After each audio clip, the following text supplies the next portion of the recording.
Good evening, everybody, and welcome to Entrepreneurship to the Point, Back to Basics Access to Funding event. I know that some of you are still joining us from the networking session, so we're going to give you a short second just to make your way onto the call. We're really looking forward to this session this evening, teaching us all about how to dance with your funder again, how to make sure that that funding proposal is the one that's going to stand out and the one that is going to give you access to the funds that you need as a entrepreneur and business owner. My co-host today will be Mrs. Untitled Chapter, and she's going to be helping me to facilitate the session. I will introduce the speakers to you shortly. I'm just going to leave a quick second for everybody to jump on to make sure that when we do the introductions, everybody is online.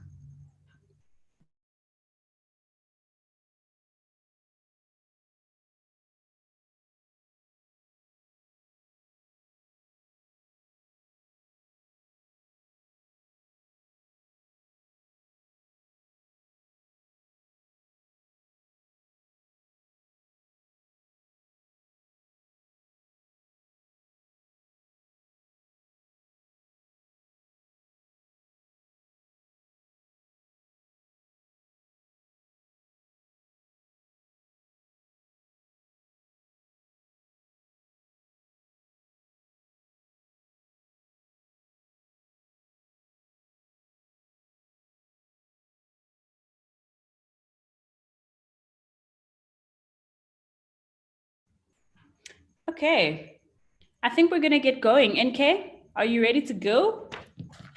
Ready to go, T?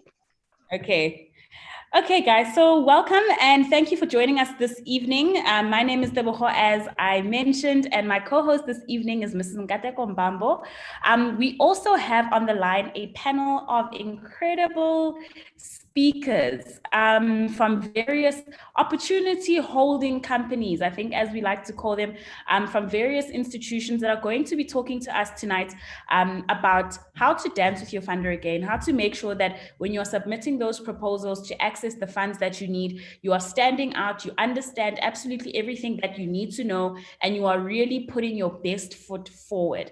So just a little bit about how tonight is going to go. I'm going to be introducing the speakers to you as I prepare for them to come onto the line. And once I've given the introduction of the speaker, I'm then going to hand over to them to give the presentation. It will be a short presentation, about around 10 minutes or less, really just unpacking what the particular opportunity or fund is about, how you would be able to access it, and where to go and how to make the most of it. We will then be allowing for 1 or 2 live questions, and then the bulk of the questions, we encourage you to please use the chat facility in order to send through your questions so that we can answer them. Also, when the speakers are not speaking, they will then be able to engage with the questions in the chat section. Something really, really important that I almost neglected to mention is that this event is in partnership with the Small Enterprise Development Agency, and we've got Basander as well on the line, who you will be hearing from a little bit later.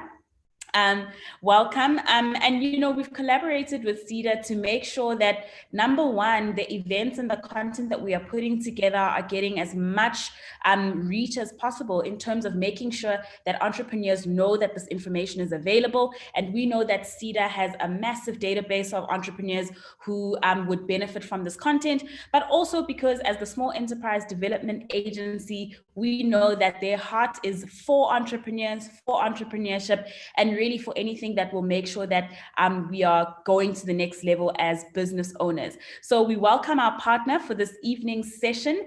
And I'm going to introduce our first speaker, which is Ms. Naomi Mtshali from the IDC. Naomi, good evening. Are you well?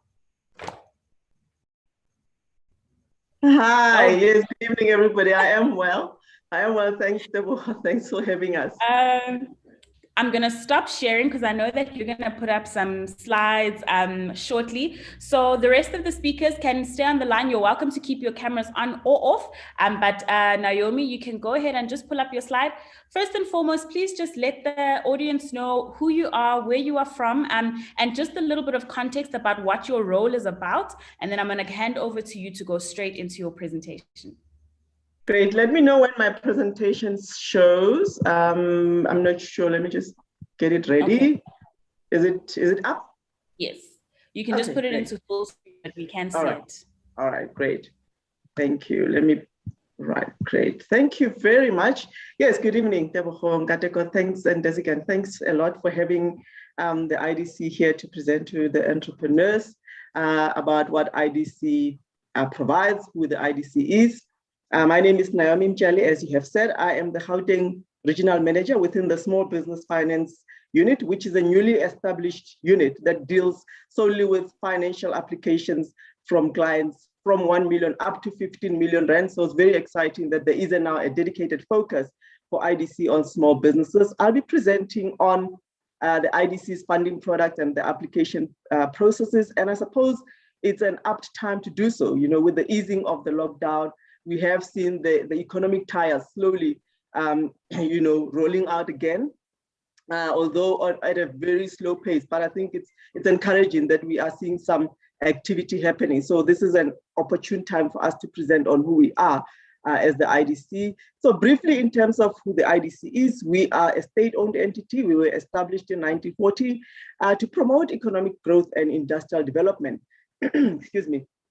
Within South Africa and also within the rest of the African continent.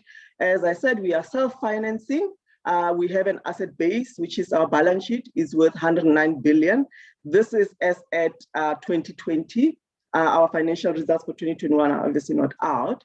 Our key targeted clients and potential clients include women, youth, as well as Black entrepreneurs. And just to give a sense, you know, in the previous financial year, we approved about, I think, 3.1 billion for women-owned entities. Actually, Black industrialists, and this was down 48%. And I think it's indicative of the economic climate.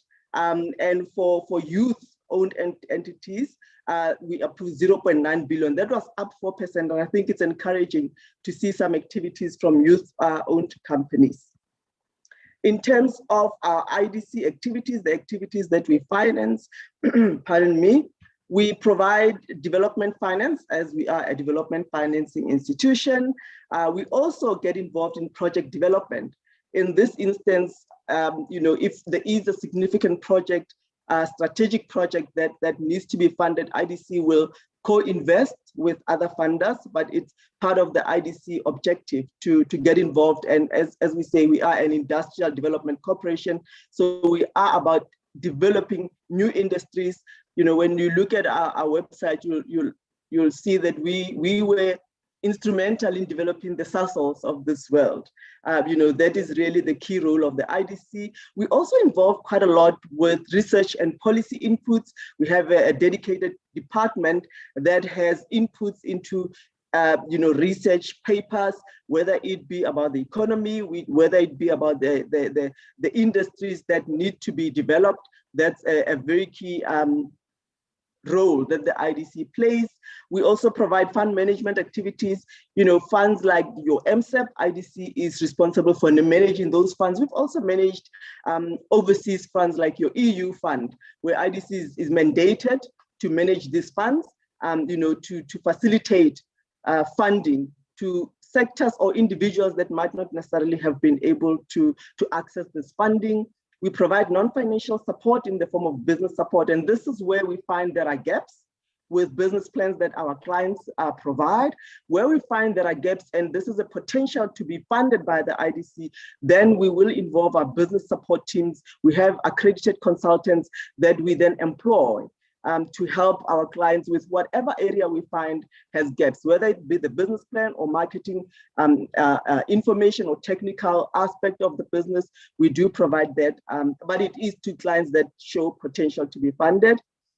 We have also, we are involved in capacity building activities, you know, where we participate in capacity building with our co-funders, whether be it here or be it overseas, be it in the rest of Africa, where we collaborate with our other DFIs, you know, to share ideas, to share skills, to transfer skills. So that's also one of the key activities of the IDC. The funding products we provide are general debt, quasi-equity and equity. And I think a note to make on equity, it has to be in a strategic transaction. So a transaction that is changing the landscape, it has to be either transformative or it has to be strategic from an industrial development perspective. As you know, equity can be very expensive. So we are very selective in terms of our equity funding. We provide revolving credit facilities, bridging finance, as well as guarantees. Maybe a brief note on our funding features. All our applications have to be within our mandate, and our funding minimum is 1 million. So that is our floor. We don't necessarily have a maximum. We can fund as high as $1 billion, but if it goes that high, we prefer that we co-invest with other funders. We don't want to be the only funder exposed. Transactions have to demonstrate economic viability, financial viability, which means they have to demonstrate that they'll be able to repay the funding that the IDC provides to them. We do require some contribution. This is skin in the game. And we do require at least 40% from the shareholders. We do also consider there is a level of flexibility, for clients that do not, and especially historically disadvantaged, people who are marginally, previously marginally disadvantaged or marginally disempowered, not participating in the economy. We do have some level of flexibility in terms of how much they can contribute. That also depends on the business. If the business shows economic viability, then we can relax it. We can look at either 15, 20%, but we do require our clients to put some funding in there as well. As I said, the project that we fund must also show some development impact, be it jobs, be it women, be it rural development or township development. So there has to be a level of development within the transactions that we finance. In terms of security, it is tailored for the business. So we don't necessarily take security, personal security. And by that, I mean, we don't necessarily want clients to put their houses down as collateral. We look at the security within the business. And so we will register either a special notarial over the equipment or a general notarial bond over the assets that we have funded. We do require a comprehensive business plan with supporting information that will assist us to assess these transactions. In 2020, the IDC established 3 COVID relief funds. But my focus today will be on the small industrial distress fund. I'm trying to not to exceed my time. The criteria here is that the funding is available to any small industrial business that is viable, that has strong business fundamentals.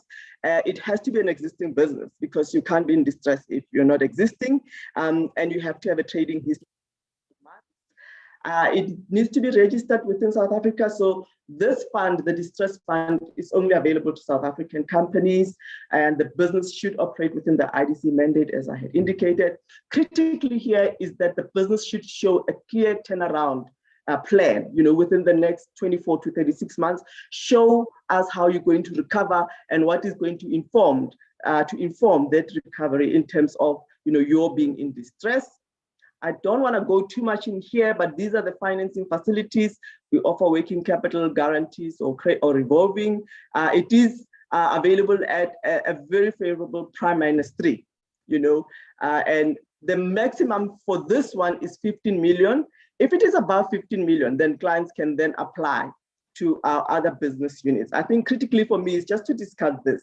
When you apply to us, what we look for as a funder, we would want the clients to provide us with a comprehensive business plan that covers the background, your core operating activities, and in case that it's an acquisition, we require information on the target company. We require information on the shareholders, who they are, their shareholding percentages, ownership, as well as their personal balance sheet for us to be able to determine whether they are able to provide any contribution, financial contribution. Indicate clearly the funding need and how that funding is going to be used. A breakdown, is it for capital expenditure? Is it for working capital? So that is very critical for us to know. The marketing information here, because your sales line, your revenue line drives the business. So we want to understand, how are you going to generate this revenue? It has to be supported by offtakes, letters of intent, or contracts as well. So this is very, very critical. From a technical perspective, we require the equipment that's going to be procured. From where? Is it from overseas? Is it locally? in terms of the premises? Are they suitable? Do you have the necessary regulatory requirements? And are you leasing or is it owned? The raw materials, where are you procuring those from? Is it overseas? Is it locally? Are they readily available? Because this has an impact on your business. Financial information, we require 5-year financial projections, income statement, balance sheet, and cash flow. And in terms of the management, who the management team is, as well as brief CVs of those management. Thank you very much, Tebogo and Nkateko. Our contact details are on our website, and we also have regional representation in all the provinces of the country. So clients that are in the outlying areas can contact the IDC via those regional offices. Thank you very much for your attention. Great. Thank you so much, Diane. Always so sweet. And to the point, I see that there are some questions coming through already. One question that I did get just coming through from my team on WhatsApp is there are some terms that are maybe that we can kind of clarify. I think you spoke a lot about, it's a development finance institution. Can you maybe just break that down a little bit? What does that mean exactly? So who would and would not qualify as somebody who's looking for development finance? Okay, so we finance startups, and that's the emphasis of being a development finance institution. So we finance startups, we finance projects. So from a development perspective, as I said, I gave an example of Sasol. So we look at also developing industries. So it could be anything that has not been established yet, or it could be something that is in the pipeline to be developed. So startups, existing businesses, expansions, and as I said, we also finance youth, women, and Black industries, but also, white-owned companies are also welcome to apply to the IDC. So from an industrial perspective, that's who the IDC is. And I'm not sure if that clarifies it, but we finance everybody from a startup to well-established businesses. Okay. I think also, you did mention that you also have some business development support, because you were mentioning just some of the criteria, 5-year projections, marketing plan, all of those things. Perhaps you might find that a startup might not necessarily have that all together, but I imagine that in that support system that you've got surrounding the funding, that you cover those kinds of things. NK, there's a question from Trifina. I don't know if you can see it. Yeah, I can definitely see it. Let me fill that through. But I think before we get to Trifina's question, just one question from my side. Thanks for the very comprehensive presentation, Naomi. I think understanding the fact that most of the businesses are still trying to recover from COVID, and you may find that their comfort levels with regards to approaching a funder are not where they should be because their cash flow has been negatively impacted. What are some of the key trends that you're seeing in the application that have been coming up, and how can you advise the businesses to better package their proposals in a way that is seen as favorable to a funder? Yeah, that's a very valid question. So the distress is really for that. We understand that companies have been impacted, so they are in distress.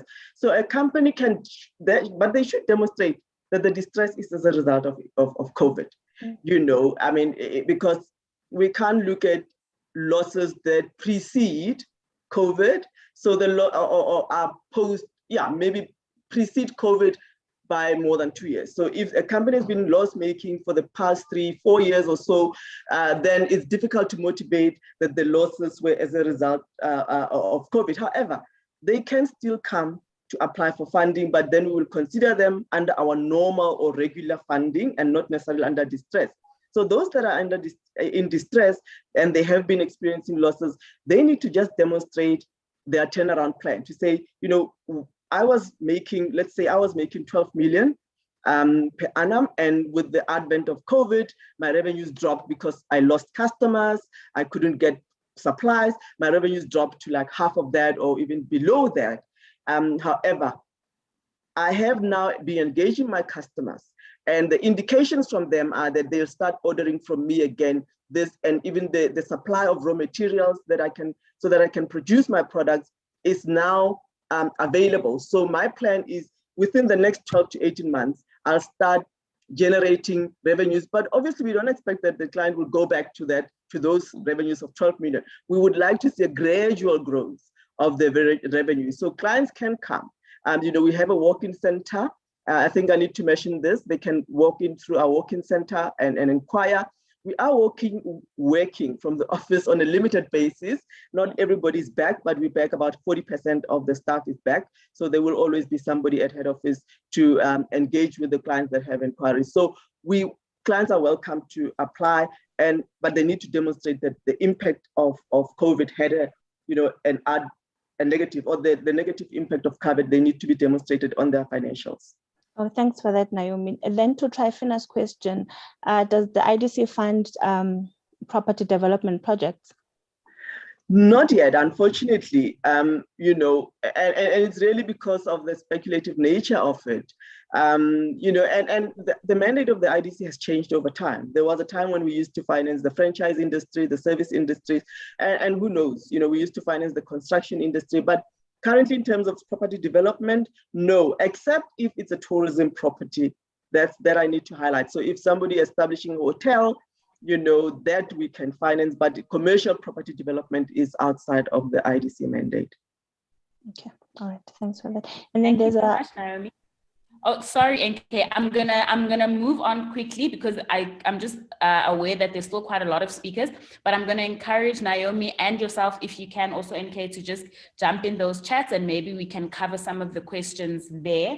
I'm going to introduce our next speaker, Ms. Zizi Ponyanga. And she's the Chief Entrepreneurship Officer at Ubank. Ms. Zizipo, if you can maybe just turn your camera on and let us know what that title is all about and the context around your role. And then you can go straight into letting us know where the money's at and how these small businesses can get their hands on the help that they need. Okay, I'm trying to share my screen. Please bear with me as I do that. Hopefully I can master this technology. Can you see anything? Not yet. Okay.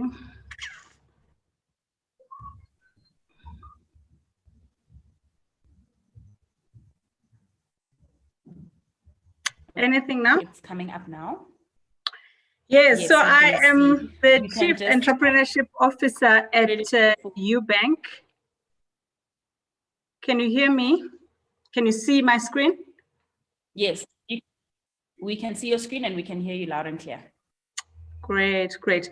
So my name is Zizi Ponyanga, as I've been introduced. I'm the Chief Entrepreneurship Officer at Ubank. I always joke around that I am the CEO with a small e. And I'm quite happy to be here. I've just come from a site visit to see some entrepreneurs in Randfontein who are doing an amazing job in social housing. So from a Ubank perspective, I thought let me start by sharing what it is that we are doing as Ubank. Ubank is formerly known, very well known for mining retail banking. We decided to get into the SMME space in the last financial year to diversify and grow Ubank.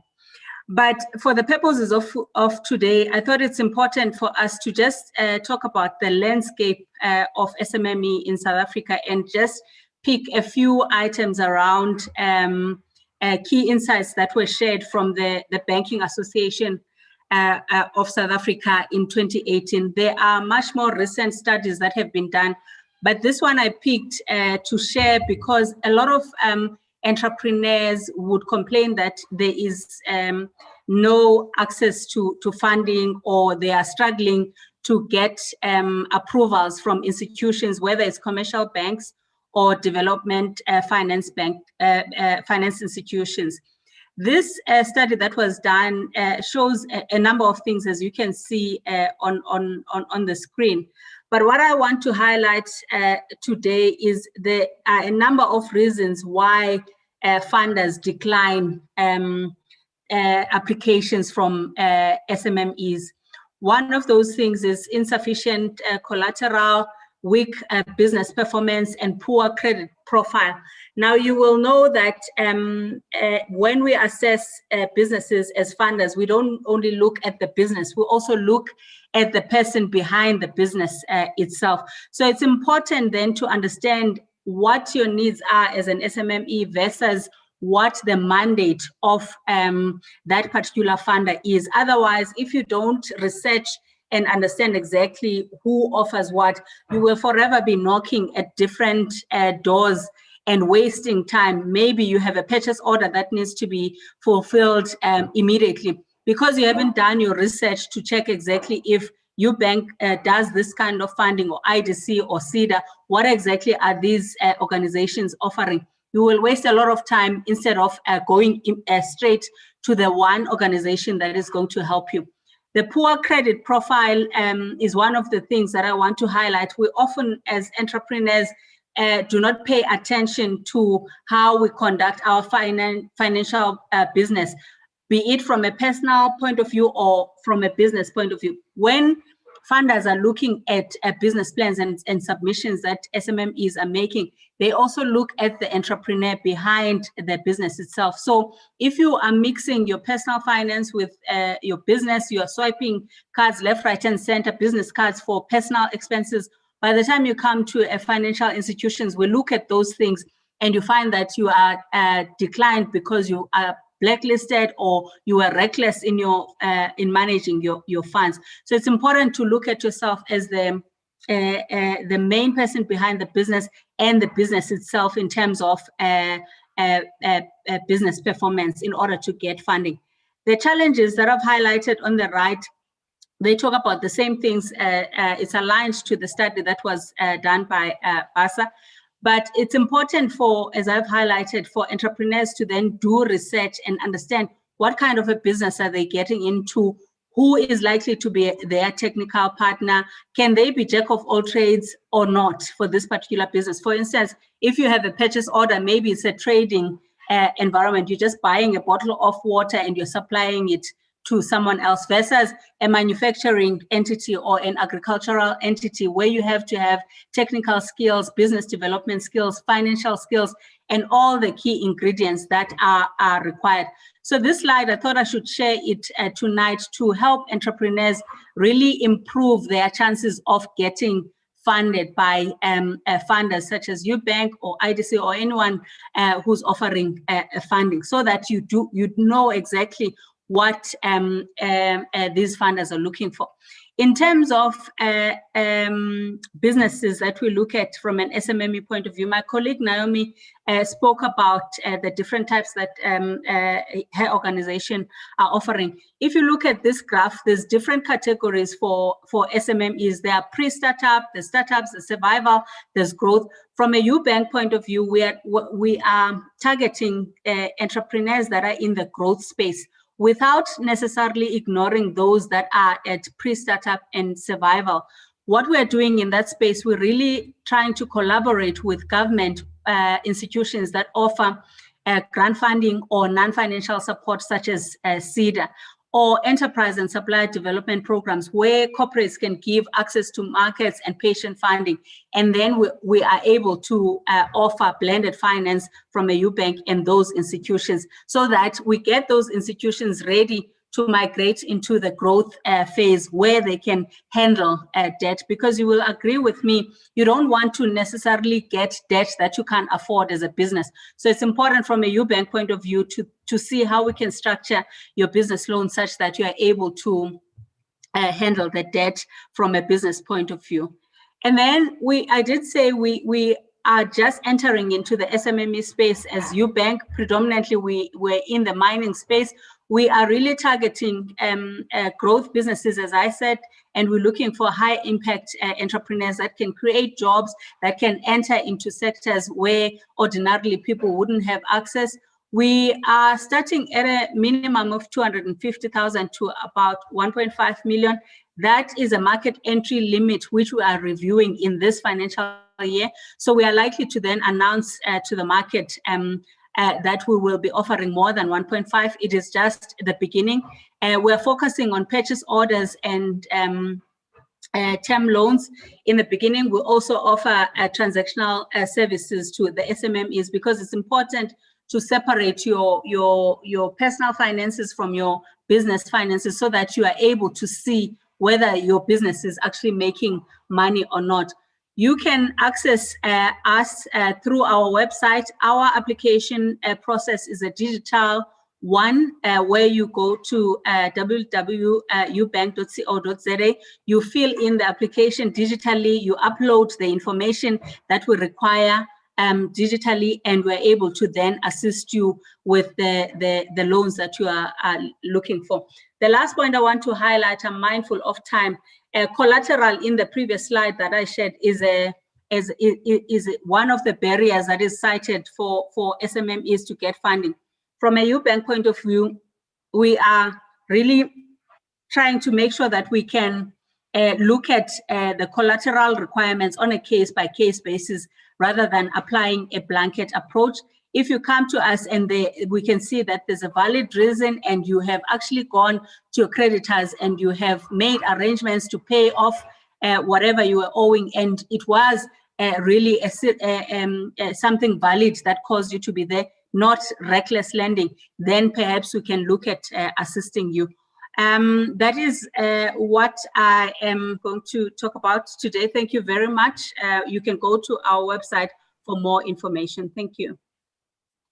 Thank you so much, Zizipo. If I can ask you to just let the screen, while we ask a few questions, hang on that initial slide that you were taking us through around some of those barriers to entry. And then before I hand over to Nkateko just to ask questions, you said that, you know, you guys kind of try and look for opportunities to have a blended way to fund the SMEs, just to make sure that you are balancing out that the weight of the loan. Can you help me understand, if I'm a SME coming to you, who would kind of go through that process? Do I come to UBank and say I would like funding for a particular thing, and then UBank would then go in and kind of see which other government institutions or the institution that you mentioned they can partner with? Or is it up to me to kind of look around and create a bit of a cocktail for myself, or how does it work?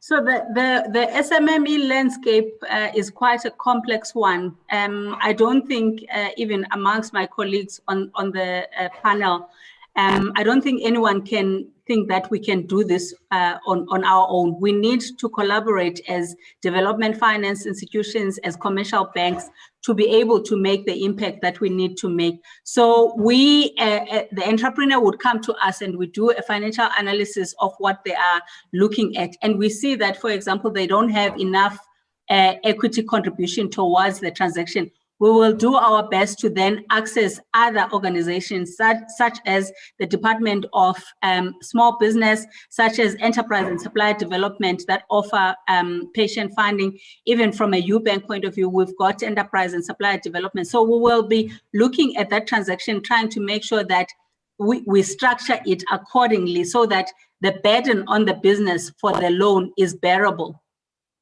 Okay. Nkateko, any questions from your side?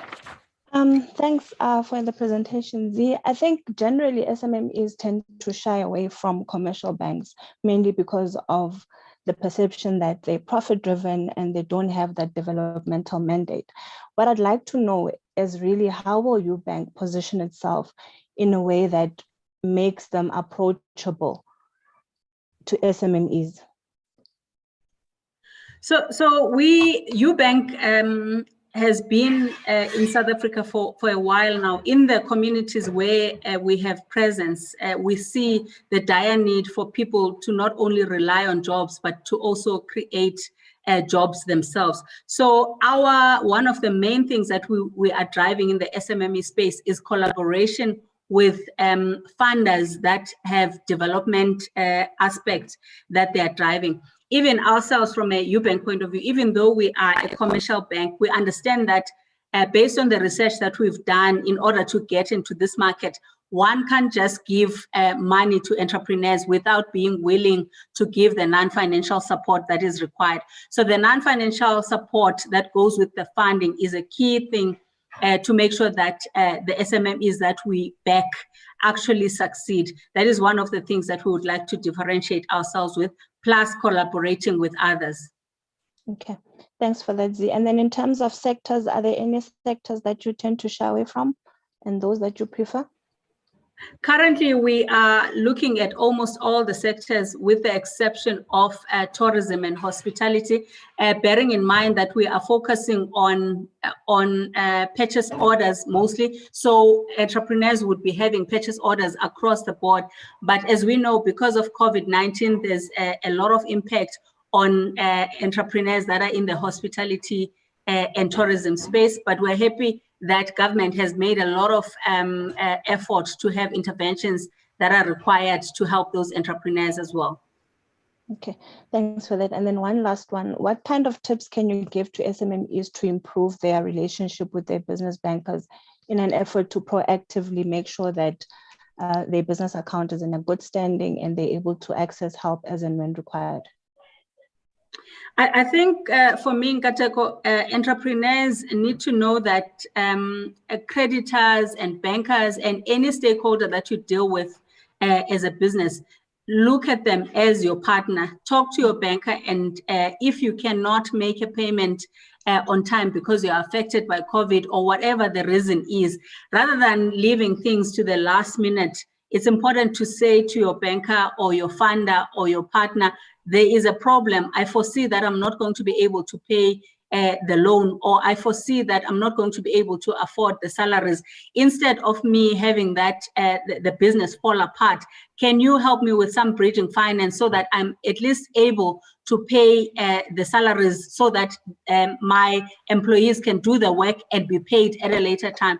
So it's important to have open communication with your bankers, your funders, your suppliers, your creditors, everyone that you work with, particularly in these difficult times. No man is an island. Absolutely. Okay, thanks. That's it from my side too. Thank you. Thanks, Nkateko. I see there's a question in the chat. Maybe one of the speakers can tackle around how do you correct or improve your credit score when the business is still new, because, you know, this is often one of the challenges. Thank you so much, Sis Zipo. We're going to move on to our next speaker, Mr. Basander Bongoma, and he is from CEDA, our partner in the Back to Basics series. Basander, welcome. Please let the audience know who you are, a little bit of context about your role, and then go straight into your presentation. Thanks, Teboho. Thanks for this opportunity for tonight. My name is Basander Bongoma. I'm from some small enterprise development agency, which sits under Department of Small Business Development. My area where I sit, I'm sitting at the CEDA Technology Program. Some of you know that CEDA has different programs for SMMEs, where we coordinate and also facilitate programs in terms of finance and other support and training. So what I'm going to be providing today is area of the Technology Transfer Fund that sits at the CEDA Technology Program, which promotes entrepreneurship in our industry, particularly for small SMEs to access appropriate technology so that they become competitive in the industry. In that program, we have 3 units that sits there providing services, where we have the business incubator, we have also quality systems and standards, and also the technology transfer and innovation. And then our fund for the one that I'll be sharing today, it sits under the technology transfer innovation. And as you know that was we engage in terms of the program that we are providing now, the webinars, it will be sharing a lot in terms of other assistance that are coming from our program as our partnership with Property Point. So at this unit, I'm a project specialist. There's a team of specialists that sits with the unit, where we then take through in terms of the support for the fund, assessments, and also able to assist the SMMEs. So how SEDA really works in terms of supporting the SMMEs is through our SEDA branches that you will normally find in most towns. In almost every province, there will be a SEDA branch in a town. And also through our SEDA supported incubators. You find them in universities, others are private set up incubators, but SEDA will then partner with those incubators in terms of supporting. So how normally we support a SEDA with our clients and SMMEs, we encourage them to go through these platforms where then they can have a lot of access to different programs that we provide. So the fund that we provide a SEDA, it's a financial support that we for procuring your equipment in this case. The SMEs that we're looking for is SMEs and cooperatives and also startups, but they must be sitting at under less than 5 million annual turnover.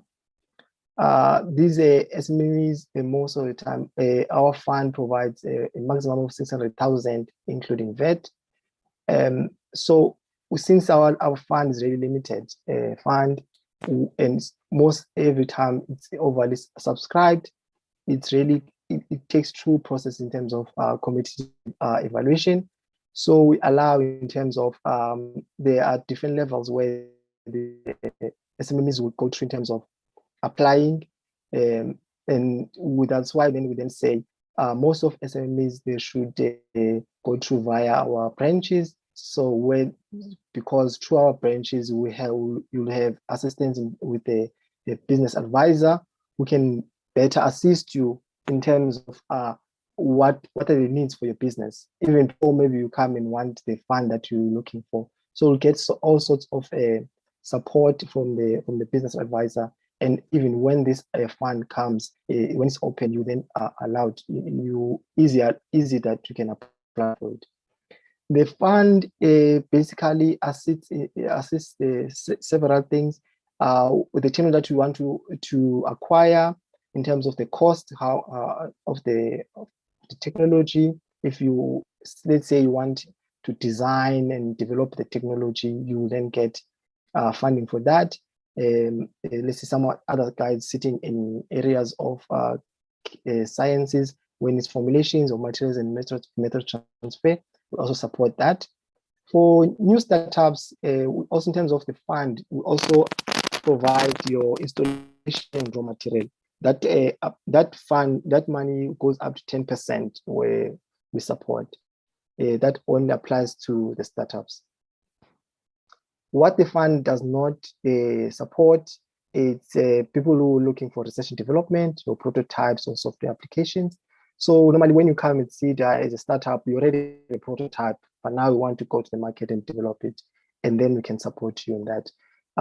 You want to commercialize a process, we don't support that. In means of you want to maybe license your own technology or registration of patents. But then currently there's another support for your registration of patents that not fall under the talent transfer fund. So when you are within SEDA, when you apply for this typical fund, we normally do in each application where we see the need that you don't fit the fund, we then refer you to other service that we have or other units within SEDA where they can assist you. So like for instance, market feasibility studies, we won't fund them, but if you go to your SEDA branch, they can also assist in terms of doing that, your market research. We don't fund your buildings, roads, vehicles, and also your human resource. We don't provide funding for that. So there's certain sectors that we can consider or prefer at the moment, which also they do change with time. Normally, we fund your manufacturing industry sectors, also some of the service-related industries. Recently, we've then introduced your areas of the 4R digital technology. So this was not here before, but we then able to add it on the sectors that need to be funded. Similar to personal care, previous years you didn't find it. We're now able to add. So what happens that with this fund is that we also want to keep with how the economy progress in the market and able to fund areas where there's a need in the market, especially taking those SMEs who are sitting in the second economy, trying to put them in a mainstream economy. You then say, okay, what do we need for funding in terms of criteria, in terms of how you can access our fund? And I think from Naomi and from Zizipo, they did share some of the things, especially in our case, you look in terms of the proof of viable market. Do you have a market, a share of the market, or do you, for things like letter of intent, do you have PO? So is there a market for you, and also show there is an interest for your business or your services that you have. So things that we will normally do, you then, this fund is open twice a year, and you normally apply for like on a manually. However, now I think this financial year that we're going into now, we are migrating to the online platform. So when it's up, we'll share on our website when the call is up. And normally the call for the fund is twice a year. So currently it's not out yet now. We're finalizing the previous year's calls. So we really, in terms of encouraging the SMEs and startups to really look in terms of their financial records. I feel like there's a challenge with the SMEs that they don't keep proper financial records. So that is really something that they need to look at in terms of business. Even if you feel like your business, you're still working from home, please have your business account and make sure that your records are in place. And also the market, do you have the market for the product that you're looking for? So, and also your visibility in terms of your marketing and your branding. So that's why then we really encourage that go to your SIDA branches, because some of the time there are interventions that they take place within the branches before then. Even the business advisor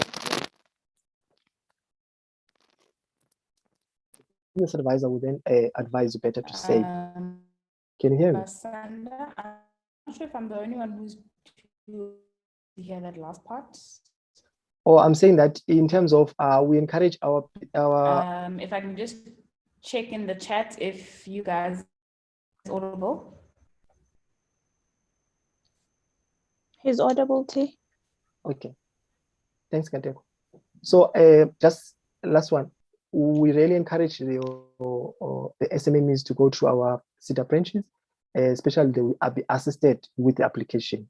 So don't bring an incomplete application. So when you go to our branches, then you get assistance from a business advisor to complete this application.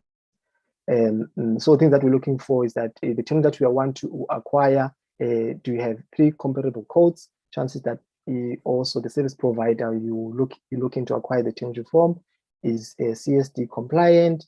That means your tax, your BE that service provider has, and also the equipment that will able to acquire for you or buy for you. You will have premises. Sometimes you will understand that some SMEs are working from home, and then they want to then scale up and able to penetrate the market. And then the equipment that we buy for you, we want it to be in a secured premises, preferably your industrial place where you can have this equipment stationed at. So, and also you need to have a business plan for that. So the approved applicants, we do follow-ups annually, and also in those follow-ups, when we see the need for intervention, we then bring appropriate intervention. At the same time, you have your business advisor normally close by you that can assist you. We have a 3-year contract with the service provider, with the clients, where we look in terms of your increased turnover and also job that be created by that. Thanks, Nkateho and Teboho. I think I'll allow people for questions. Okay, thank you so much for that, Basander. I think we might have lost Teboho a bit, but let's continue. A question from Tato Bapela. He wants to know what are the timelines from application to when you receive an outcome, assuming that all documentation is in place? So what happens that you apply, so we give, let's say, a month in terms of this pre-screening that we go through in terms of the application, because you find that it's very overly subscribed, the fund, but we allow in terms of a feedback. So if you go to, let's say, your business advisor within SEDA, they will give in your kind of regular feedback to say, because it goes through stages. So the first stage you apply, and then there's an internal a technical committee that sit in to pre-screen first the application if they meet all the requirements, and then from there we then prepare clients that meet that requirement, and also the sector that it fits the sector that we're able to assist, and then goes to the adjudication panel. And then those goes to adjudication panel, then they will then pitch their will assist them in terms of pitching their business case. In that education panel, we will have people who are sitting outside of SEDA. So from our small business development department, we will have a representative from there, and also other team aspects and other stakeholders that we work with in the industry. We will sit there. So, but we then prepare the client at that point for that application. But so normally the application will take anything between a month to 3 months until you get the final verdict in terms of if you've done well or not. So, but okay, in every step of your application, you get a feedback. If it happens that on the first application, you didn't make it for the technical committee, you get a feedback to say you don't meet maybe the sector that you are in. However, we refer you to another stakeholder or another partner in the space to assist you. Okay, thank you, Basander. Second to that question, as part of the incubator program, do you also offer any technical support, and what does that look like? Okay, so as you saw that I said there are 3 units at SEDA. There's an incubator program, there's a quality and standards, and there's also the technical transfer. So the incubator program, normally people also apply to be part of the incubator. So that's a program totally different from what we're providing. But in our program, in terms of the technical transfer,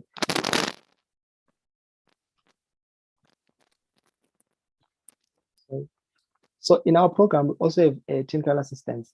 So our technical assistance comes from in a measure of trainings that we take some people through this type of webinars, workshops, to facilitate in some of the areas where they lack some technicalities.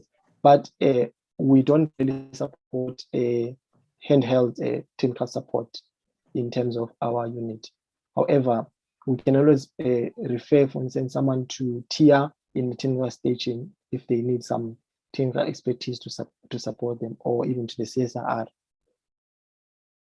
Okay, thank you, Basander. Over to you, T. Thanks, guys. Thank you so much, Basander, for the presentation. I'm going to move on to our next speaker, Sawa Nakagawa, and she's going to be talking to us a little bit about impact funding. Sawa, welcome.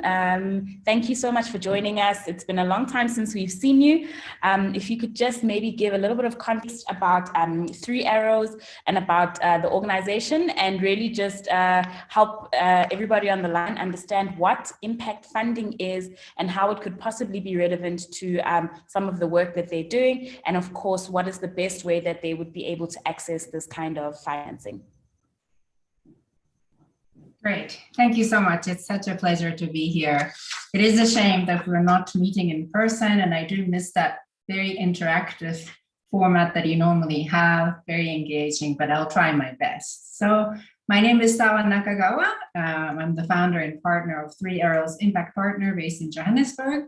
We are a specialized advisory firm that focuses exclusively on impact investing and social innovation. So in the next 10 minutes or so, we'll explore the world of impact investing as an alternative source of capital for your business. So I'm going to always start with this slide. What is impact investing? And there are many of you in this room who may already know about impact investing, but just in case. So investors are increasingly demanding to align their values with their investment goals. So impact investing are investments made with the intention to generate positive, measurable social and or environmental impact alongside a financial return. And it's really, impact investing gives investor the opportunity to create social change through allocation of capital. Why should we care about impact investing? Why are we talking about this tonight? So the first figure I want to show you is $750 billion. So this is the size of impact investing industry, as we can call it perhaps, globally. And there has been an enormous growth, about 17% per year over the past decade. And about 11% is being allocated to Africa, and it's expected to grow further. So in a way, many of you that are entrepreneurs, when something is growing as rapidly and investors are paying attention increasingly, it's something that you really should not ignore. So that's point number one. Point number two, I'm giving you another figure. This is $420 billion. And what that is, it's the annual additional spending requirements to meet the UN Sustainable Development Goals for Sub-Saharan Africa. So in other words, we need $420 billion additional money for us on the continent to reach this goal. And that's a significant amount of money. And that especially it's a challenge for African countries, as you know, particularly post-COVID and even before COVID, many of the governments are struggling to fund their activities. So in that context, a lot of the private businesses are, increasingly trying to solve problems that perhaps traditionally governments were trying to solve, but businesses are taking that role of solving societal and environmental issues in line with the SDGs. So the second point is basically, if you're an entrepreneur, there are huge opportunities to align your business to one of the 17 SDGs to solve not just to create wealth for yourself and your families, but to solve problems that exist in our communities.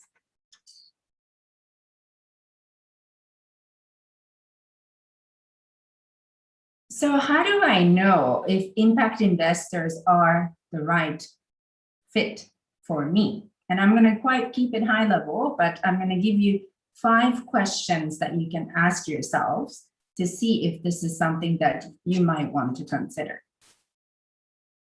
So the first one, this is sort of a general question that I always ask before you speak to an investor, any investor really, irrespective of whether it's a commercial investor or impact investor.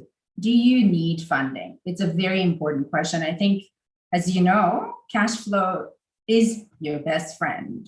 And often entrepreneurs sort of blame lack of access to funding for a reason for not growing your business, or that's the reason why the business is failing. And it may be the case, but it's really critical to do a proper assessment to understand whether you do need funding or not. And if you do need funding, what is that funding for? And what kind of capital is needed and suitable for your business? That is the number one question that you need to ask. And if you need funding, are you an impact business? Right? In order to tap into that impact investing capital, you need to be an impact business, because that's what impact investors are looking for. So what is an impact business? It's a purpose-driven business that is intentionally making impact. So if you made positive impact unintentionally, you're not necessarily considered an impact business. It needs to be one of the cores of your business that you're making either a societal or environmental impact. If you're just making widgets for the sake of making widgets and you want to maximize profit at all costs and make yourself wealthy, that is not necessarily what impact investors are looking for. So it's important for you to know that, you know, not every business is fit for impact investor, but these are the questions that you should be asking yourselves if you're intrigued by this world of impact investing. The third one, which is related to the second one, is can you articulate how you're making impact? So this is something, if you are an impact business, but you haven't really thought through how what you're doing through your business is making impact, that it's very important to spend some time thinking about this, what the impact investors often call impact measurement and management, IMM. So can you explain in a clear manner how you're making impact?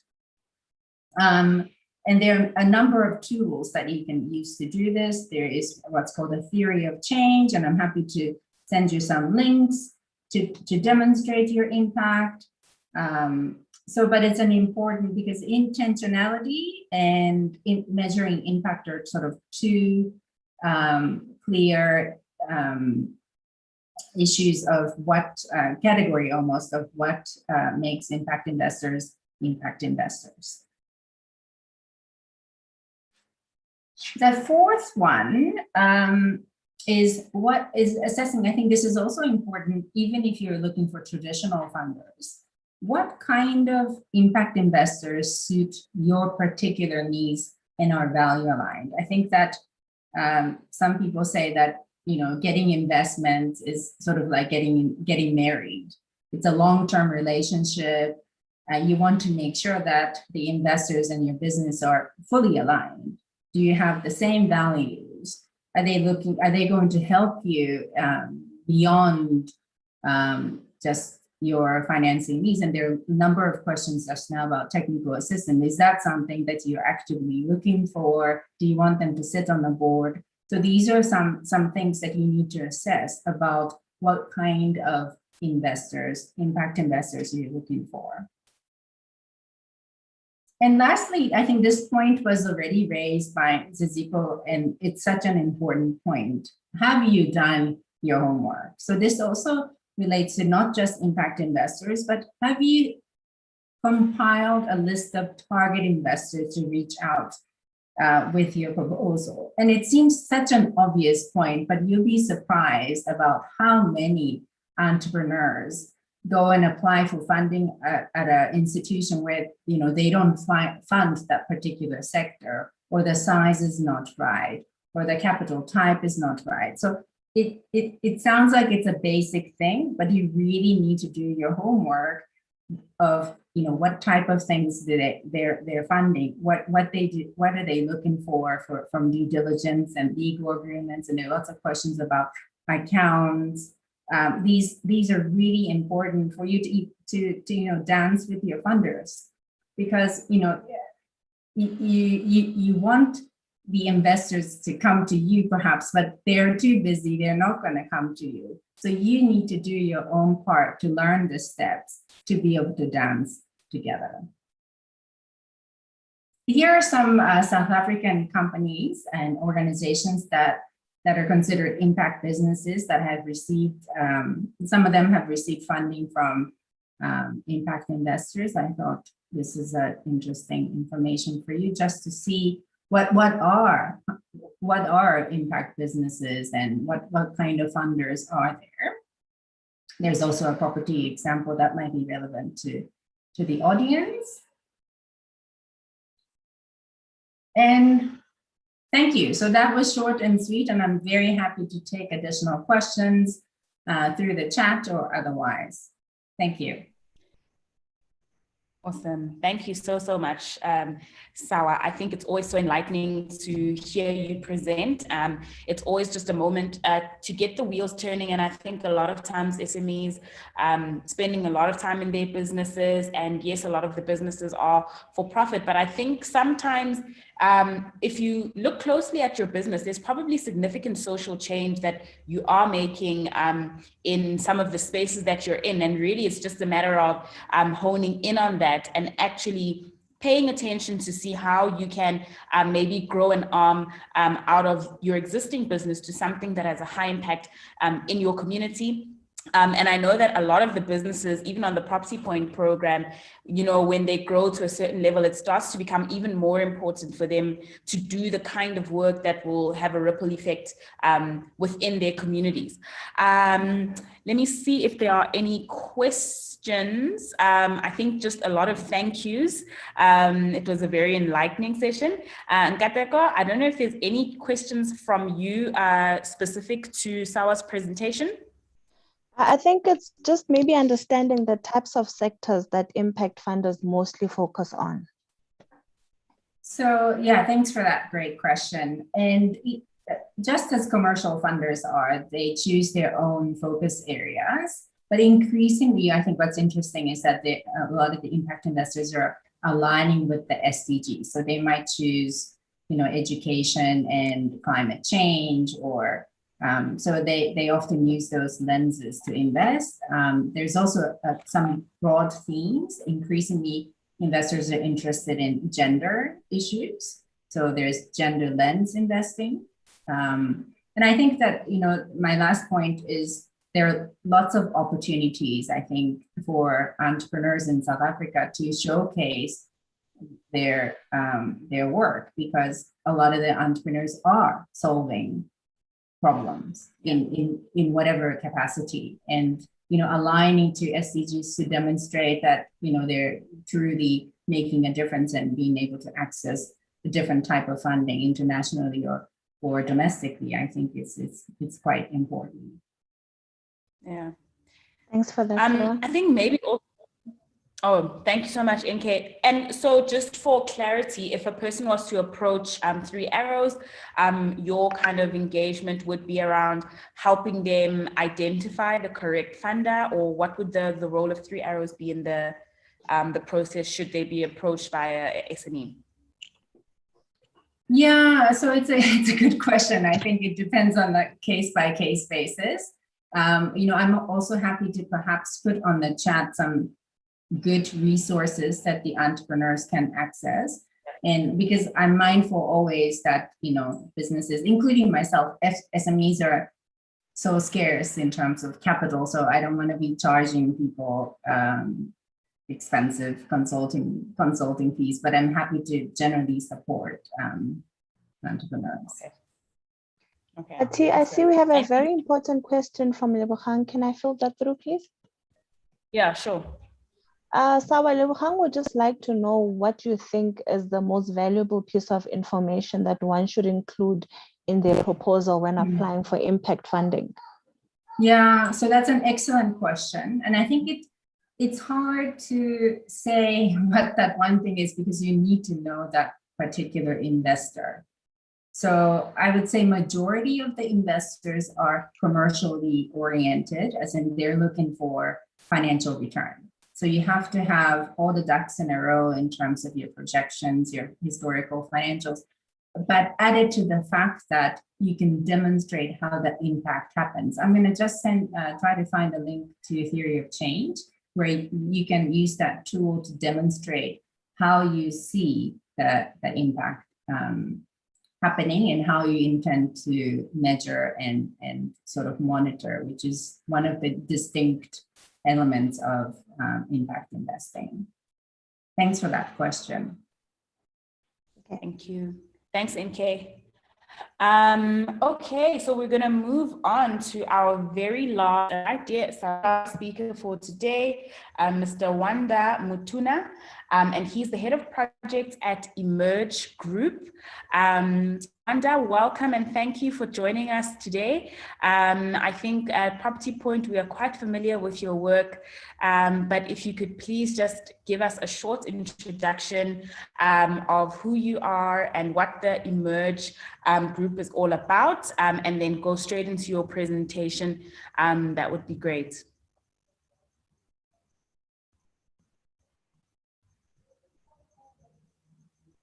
Thank you, Itabaho, and thank you, Tatego.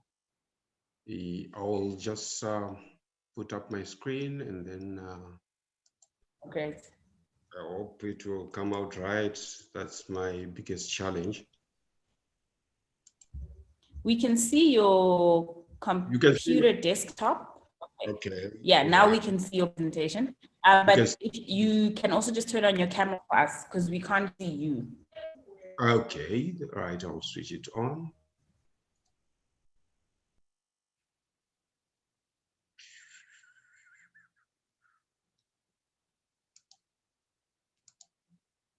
Right. Am I visible now? 100%. Please go ahead. Thank you. That's the biggest hurdle that I had. My name is Wanda Motuna, as Deboho has just mentioned and introduced me. I'm the head of projects at Image Group, and I'm responsible for the Jobs Fund project, a project which aims to catalyze innovation in job creation. That's what basically it's all about. So this project is slightly different from other funders in different ways. The name of the fund itself is Closing the Gap in-house SME Fund. And what this really Closing the Gap is trying to do is to bring about a bridge between simply loaning or on-lending funds to an SMME and also the aspect of training and development that goes with, which obviously possibly is not found with most other funders. You find you have been given the money, but you don't know exactly how to use the money. So we then provide kind of a complementary service to the SMME so that at least they can be then sustainable, right? And like I mentioned, it's Image Group, and Image Group works in close liaison with the Business Place, and the Business Place is a seasoned company that has been around for a very long time, since the early 1990s, providing BDS support to SMMEs. Right, so my presentation, which I think will be very short and precise, will take you through the journey, right, from what we are all about through to what exactly will constitute a successful application. And then there you are, it's all up to you on what to do next, right? I will not really delve much on the background, but just to mention that there is National Treasury, which has also funded the project, and together with National Treasury several loan facilities from various investors, which I will make reference to, and these share in one thing in common with National Treasury, that is jobs creation. Right, and one thing that I need to really emphasize with this Jobs Fund and our fund, the Closing the Gap Fund in particular, is that it is a blended fund with the grant element. And what does grant fund does is to reduce the cost of debt by providing free money, and so the rates therefore become as low as possible in terms of interest. Obviously, one thing that is very clear with the fund is that it is not a grant, it is a loan. Therefore, there is repayment that goes with. But coupled with this is that the fund itself has got other funders, like I mentioned, which are also bringing up a loan, and hence that's where the link of repayments really comes about. And the governance of it is the fund is strictly supervised by the National Treasury through GTEC, who is the fund manager in terms on behalf of National Treasury. And it has been in existence for over a year now. And this fund will run for the next 5 years. Right, the objectives of this fund are simply twofold, really to try and eliminate the barriers that have been buckling all the SMMEs, particularly as regards funding and also the skills development aspect. So what it does is it removes those, like I indicated earlier on, there is finance on one side and also there is training on the other side, taking the form of business development support and incubation in close liaison with our expert partners in the ecosystem. The loans come with terms, and these are the terms. I will just outline them. The loan is up to 5 million rands and cannot exceed that. The duration of the loan is from as much as you want up to 3 years, and the interest rate is a minimum of 8 and a maximum of 12%. And obviously, at the moment, with the reduction in the prime rate, some people have taken advantage of and gotten loans as low as 8%, which is the minimum. Now, the question is, if you apply and you get the funds, what is the use of the funds that is allowable by this fund? The loan can be used for enterprise development or for expansion purposes. The loan can also be used for a light infrastructure. And light infrastructure needs to be understood in the sense that it does not necessarily mean that you cannot buy infrastructure which is hard in terms of stock, which is because it's physical. You can also use it for digital infrastructure. You can also use it for conference and training. And but this fund does not really allow use of funds. I heard earlier on, was it Naomi who mentioned of a brick and mortar is not really something that we can fund. That means you cannot use this for land procurement or property development. It does not allow that. Otherwise, everything else is acceptable. There is some bit of logic possibly that I need to share with the SMMEs that may be interested in applying, why property development may not be allowed as an area that we can fund. Is because it's difficult for you to prove that you can create permanent jobs if you use the fund for property development, because up until you have finished the construction, so dies the project. So from that perspective, therefore, it's we don't actually encourage applications of that nature. But if you think there is a way that you can actually provide permanent jobs in the course of construction, then possibly you have got a business case and you can send it through. Let's have a look at it. Otherwise, we support all working capital funding that you may require. And now the question is, who will qualify? It's any SMME, but you have to meet some specific requirements, and these requirements include being a triple BE of level 1 and 2 and no more. You may have to include also some youth and women. These are really what makes the project more attractive in a way when you do put up your application. Now the question is, what are the fund expectations if you have qualified as an SMME? and we funded you. The issue is you have to commit to the following. Ensure that you will make the repayments. Why make repayments? Is because we want also to benefit the other guys or the other SMMEs that are in the queue, the other applications that are also yearning to get, because you would have gotten your share and be boosted. Then if you pay back, then we can benefit more people around the country. Secondly, you must ensure that you create the permanent jobs. That's one of the prerequisites of the Jobs Fund.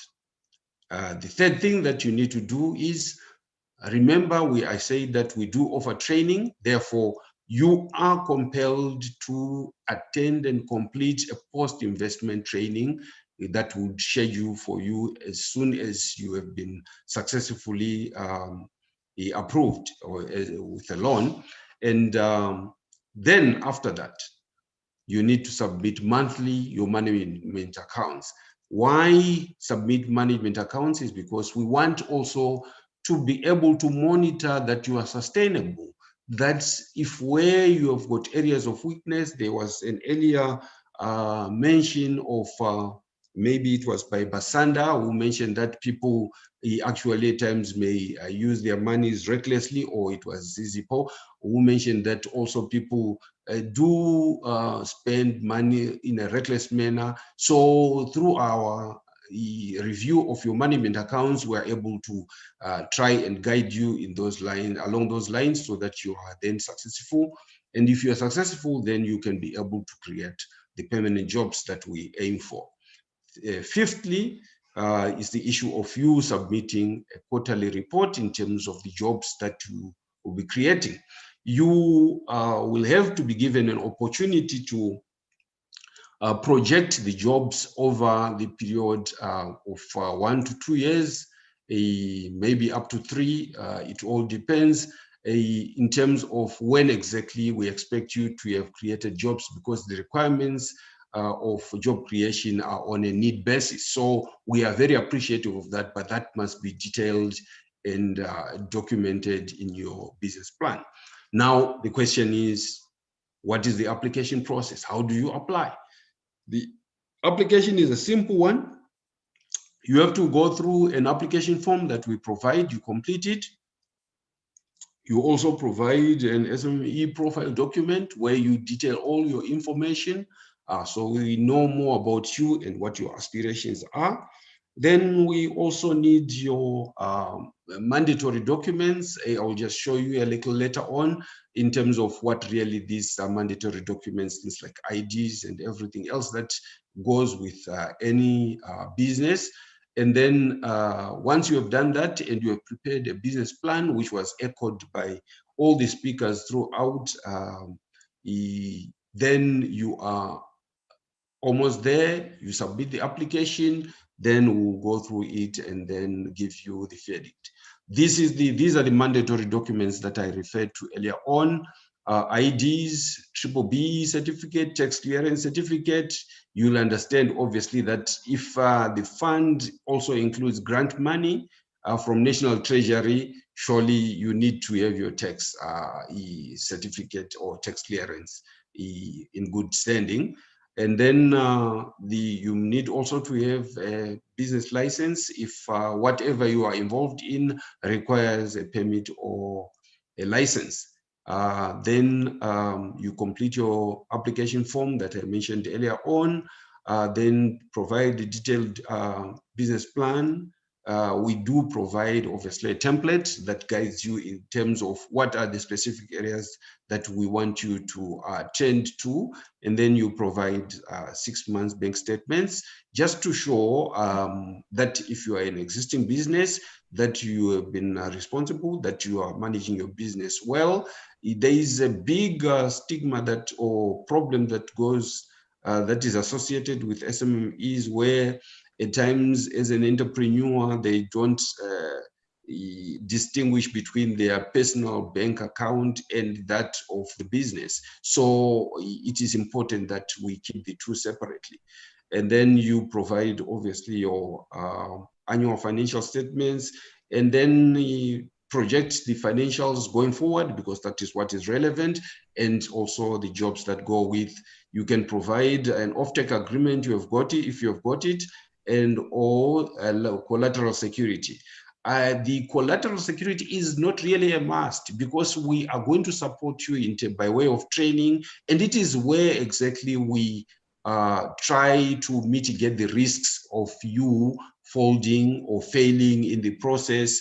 And there you are, we up and running, and then you have a business that is successful.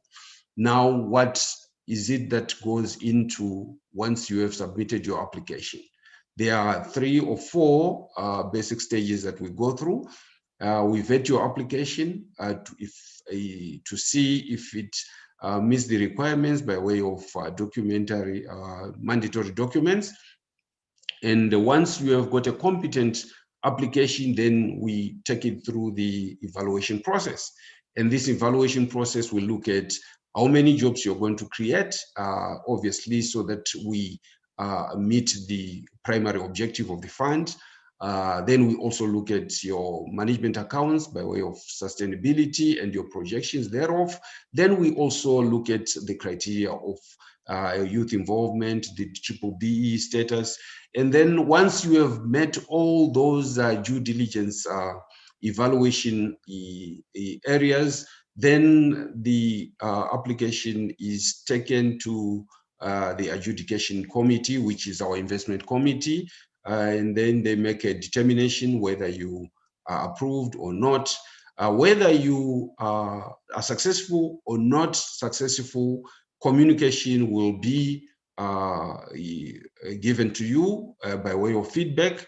And where you have failed, then we'll explain exactly which areas you have failed, you have not been able to do well, so that you can review, correct. And once you have corrected, the doors remain open for you to come back and get another review to your situation, and for you to be able to access the funds. And in terms of the turnaround time, many people would want to know, 2 to 3 weeks, provided all the documents or the application is a competent one. All the documents are in, then we can be able to work on it, and then that's, you get the verdict, and that's the end. This is generally an evaluation process, which is just showing the where there is a no, what happens, and that you always get a rejection letter, and where you are approved, then you go on to contracting. And then once you have contracted, we expect you, 1, to perform well, submit management accounts, create the jobs, and then the world, or South Africa, is a better place. Thank you. Thank you so much, Wanda. Thank you for the great presentation. NK, is there any questions from your side? I'm not seeing anything come through in the chat, but I think that was very comprehensive, very straightforward in terms of really like what the entrepreneurs would need to know. Is there anything from you, NK? That was our last speaker for tonight. Yeah, I think no questions for Wanda. Just a comment to say, as Property Point, we are invested in closing the gap fund, and I have worked quite closely with Wanda and the team. Just also reiterate the fact that when they do reject an application, they do give a list of reasons why the application was not successful. And the team is really proactive in ensuring that those items are addressed and the application is routed back to the IC, and most cases then it's an approval after that. So I think it speaks to really their mandate as a fund and really trying to close that gap, which is what the other funders that we spoke to as well are trying to achieve. And yeah, thanks to everyone from my side. Over to you, T. Thank you so much. And thank you everybody for joining us tonight. I'm going to ask all of our speakers to just pop on your camera so that we can say one last goodbye to everybody and take a little bit of a group picture so that we know it's real. Wanda, if you wouldn't mind just to stop sharing so that we can get everybody on the screen. Entrepreneurs on the line, if you don't already know, Entrepreneurship to the Point hosts sessions every month Sometimes we schedule some sessions in between if something is relevant for us to speak about. Thank you so much. Nick, you can go ahead and get that picture for us. So every month we're talking about something. Right now we are currently in a series called Back to Basics. And next month we are talking about branding and reputation management. We're talking about, we're gonna call it taking off the mask. And we're talking about now that things are opening up, now that we're understanding social distancing, wearing of masks, we can start to move a little bit and build our momentum. But what do our reputations look like? A lot of us have had to go online, have had to do business virtually. We can no longer use our charm and charisma as entrepreneurs to lock those deals in. So how do we make sure that our businesses as well as our personal brands are up to scratch so that we can go out there and close those deals and access all of the opportunities that we need to? So please do go to ettp.co.za and you'll be able to, number one, get all of the recordings, including this one. If you go to our resources tab, you'll be able to find our YouTube channel. Number two, you'll be able to register for all of the upcoming sessions for the remainder of the next few months. And if there's anything new that comes up, you will also be able to catch it there. Thank you very much. Good night and have a wonderful weekend. Thank you to all of our beautiful speakers. Well done on the awesome event and keeping it to the point. Good night. Bye, Thanks, everybody. Cheers, everybody. Bye-bye. Yes, thank you. Bye.